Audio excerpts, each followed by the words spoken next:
Hello મિત્રો, તો અમે લોકો જઈ રહ્યા છે અમારા ડ્રીમ પ્રોજેક્ટ ઉજ્જૈન દર્શન કરવા।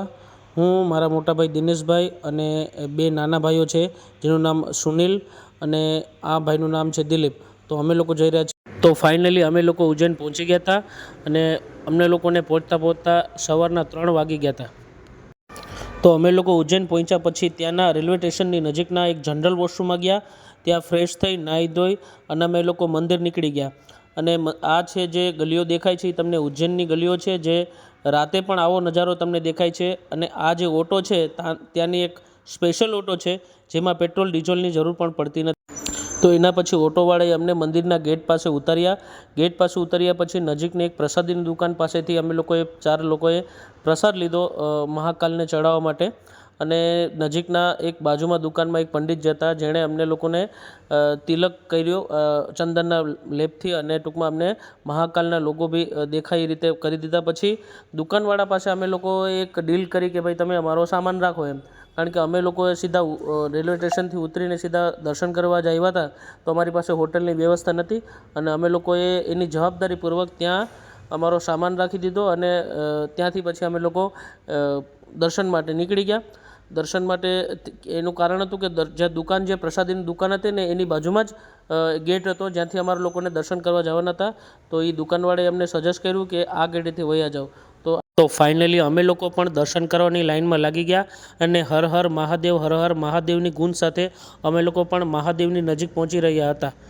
હર હર મહાદેવ।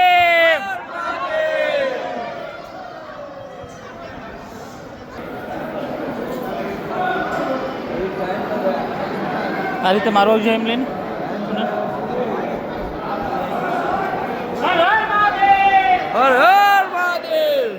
વહેલી સવારે પણ એટલી ભીડ જોઈને અમને પણ આશ્ચર્ય થયો કે મહાકાલની કેટલી કૃપા છે લોકો માથે કે એટલી વહેલી સવારે પણ દર્શન કરવા પહોંચે છે।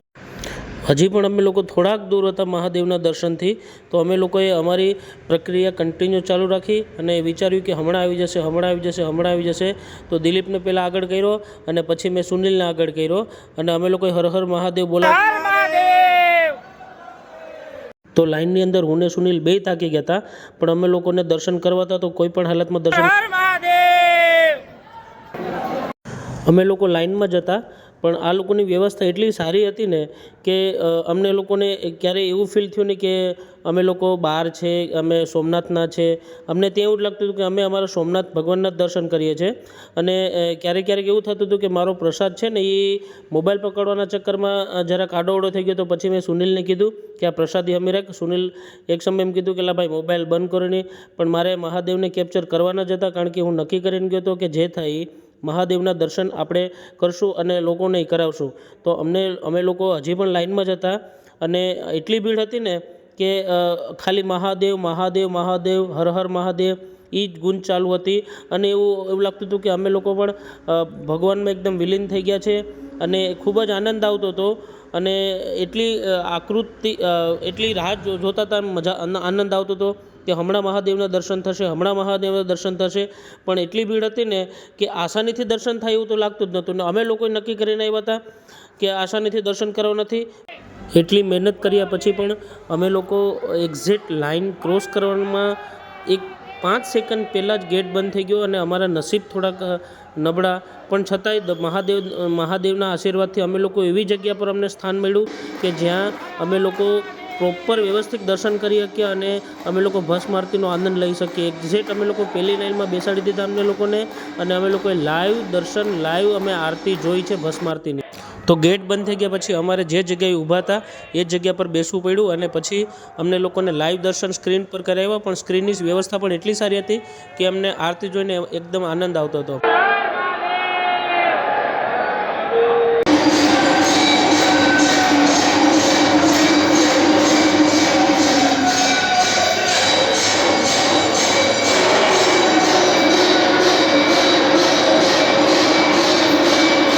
તો આરતી પતી ગયા પછી અમે લોકોએ મહાદેવના મંદિરના દર્શન પણ કર્યા અને પછી અમે લોકોએ જાડું મોટું બહાર નીકળી અને ફોટો સેશન કર્યું હતું અને નજીકના મંદિરોના દર્શન પણ કર્યા। તો બસ આ પાર્ટ અહીંયા જ સમાપ્ત થઈ છે। નેક્સ્ટ પાર્ટ આવશે તો પ્લીઝ મને સપોર્ટ કરજો। ધન્યવાદ।